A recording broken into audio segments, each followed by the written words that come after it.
Bonjour et bienvenue dans les suggestions cinéphiles de l'Odyssée. Aujourd'hui, la suggestion numéro 148, 148, l'affaire est cuite. Comme d'habitude, prenez bien soin de vous, respectez les règles de sécurité sanitaire, soyons responsables pour ne pas contaminer les autres. En même temps, exercez votre vigilance démocratique pour ne pas être transformé en esclave consentant ni infantilisé.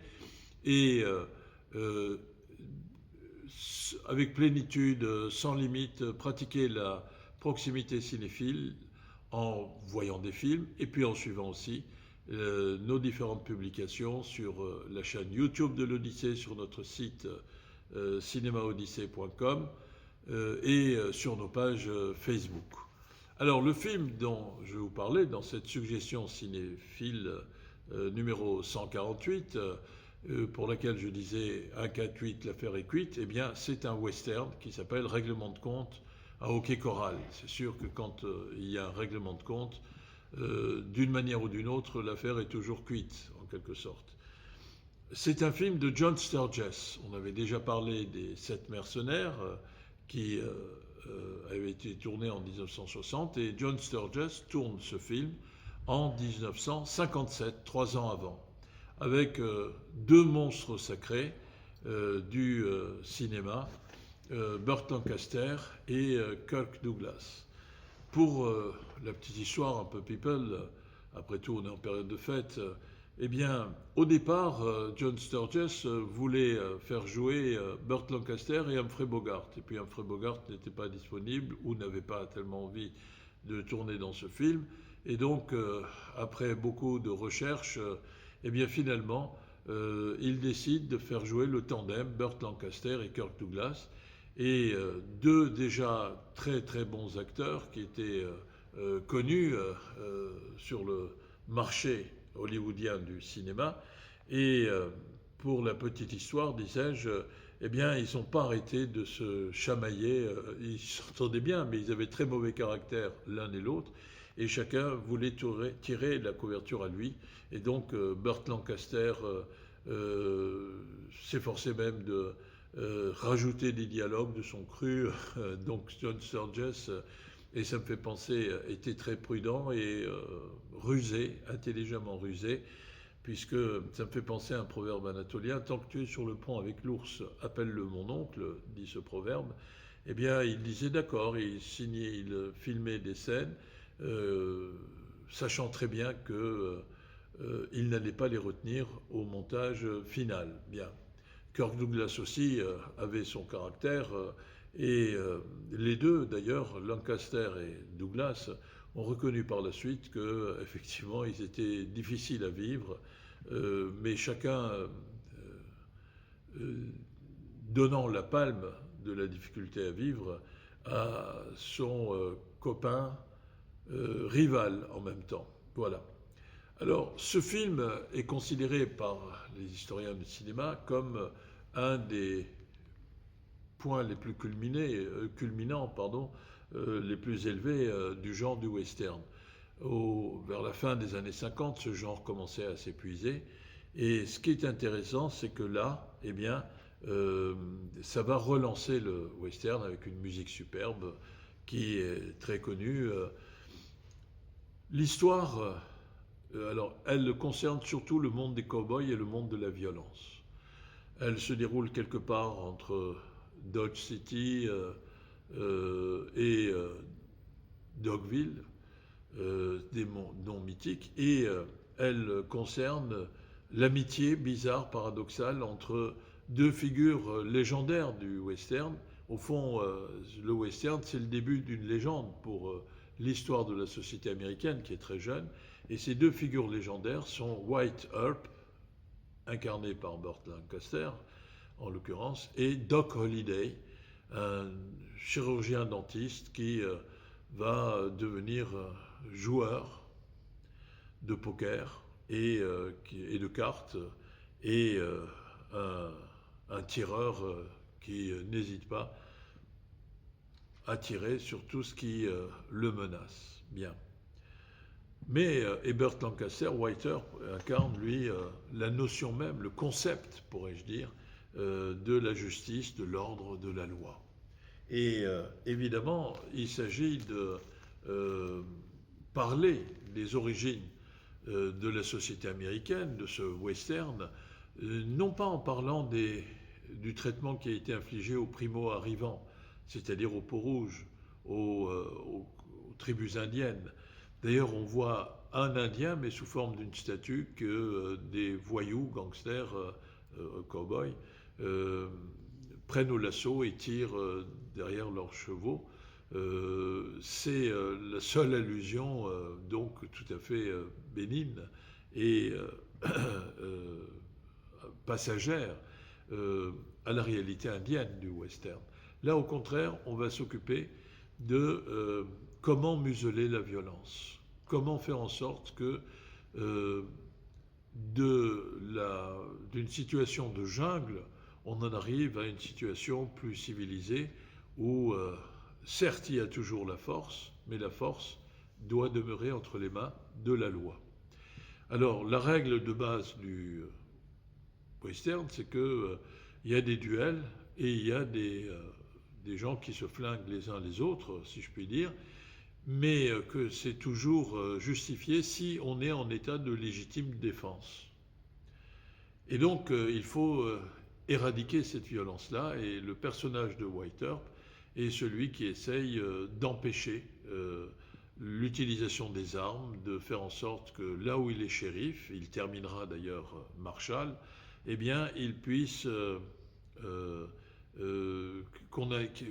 interdire le port des revolvers et des armes dès lors qu'on rentre dans une ville ou dans le saloon pour boire du whisky bien corsé, dans un saloon ou pour rentrer dans un restaurant ou dans un hôtel. Les maisons, il faut bien le dire, sont des maisons essentiellement en planches de bois et donc entourées de poussière. Bref, c'est le décor classique du western. Quant à Doc Holliday, lui, c'est un joueur de cartes qui boit beaucoup, mais qui a en même temps une tuberculose et qui n'arrête pas de tousser tout au long du film. Une figure légendaire, mais qui tousse non seulement parce qu'il fume le cigare, mais surtout parce qu'il a une tuberculose, ce qui n'est pas heureusement le cas de tous les gens qui toussent, si vous voyez ce que je veux dire. Et donc, les deux vont avoir des parcours qui se croisent, se recroisent, se décroisent, et au final, eh bien, ce mouvement de courbe, de croisement, de recroisement, de décroisement, va les conduire à affronter une bande de voyous, aidés par le shérif de Tombstone, qui, vieillissant, décide de ne plus défendre la loi et d'accumuler du fric, de l'argent pour assurer ses vieux jours. Les deux ont une histoire sentimentale. L'un avec une femme qui l'aime beaucoup, mais vis-à-vis de laquelle il a à la fois de l'attirance, il l'utilise parce qu'elle le sert quand elle lui est utile, quand il a des Doc Holliday, quand il a des crises de tout dues à la tuberculose, et l'autre va rencontrer une femme. Les deux sont d'âge mûr, hein, quarantaine. Pour l'époque, c'était un âge mûr. Aujourd'hui, c'est la jeunesse, mesdames, mesdemoiselles et messieurs, la quarantaine. Eh bien, White Earp, Burt Lancaster, lui, il va rencontrer une joueuse professionnelle, la quarantaine. Comme toujours dans une histoire d'amour qui se respecte, il commence par s'affronter. En tant que shérif étoilé, il lui fait passer la nuit dans la geôle du bureau du shérif, mais en réalité, il y a une véritable attirance qui les rapproche de plus en plus l'une de l'autre et l'un de l'une. Voilà. Et il y a une idylle qui naît. Et cette idylle fait que White Earp envisage de partir à la retraite et d'acheter un ranch en Californie. Elle est très contente, ça dulcinée. Mais au dernier moment, au moment où il va passer à l'acte, eh bien, il y a une autre loi, qui est la loi de la famille, la loi du destin, en quelque sorte, qui l'empêche. Son frère, qui est aussi, parce que c'est un clan, les Earp, eh bien, qui est shérif à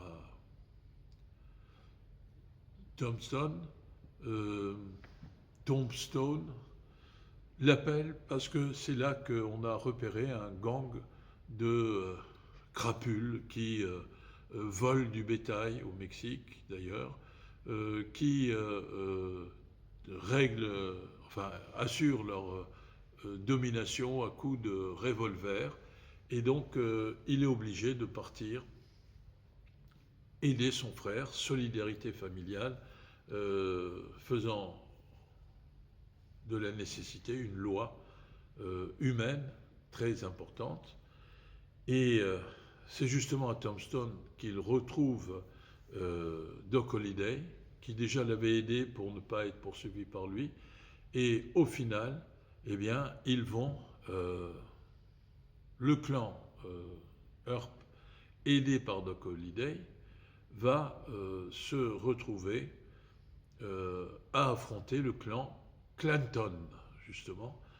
Ce clan a tué un frère plus jeune de White Earp, pensant que c'était White Earp qu'il pouvait le tuer ainsi. Et donc, c'est dans l'enclos d'un corral où on parque les bêtes, c'est-à-dire les bœufs ou les chevaux, au quai Corral, c'est là que va avoir lieu la scène finale de la fusillade.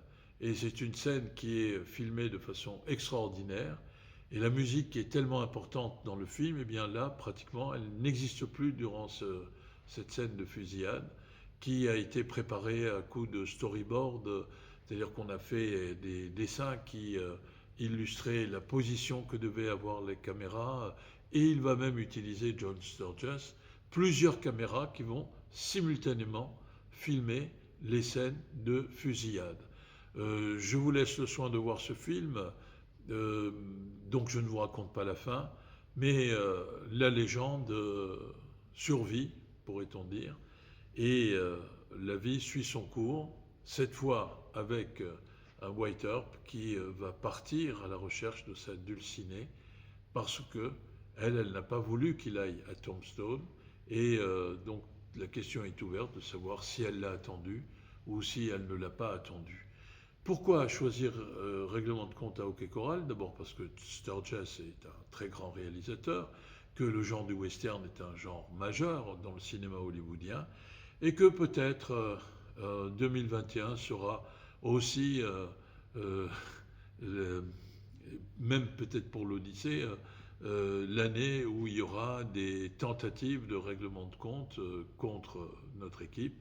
Eh bien, en tout cas, c'est toujours bien d'avoir en référence la connaissance de ce film, parce que c'est pas parce qu'il y a des fusillades que forcément tout se termine mal.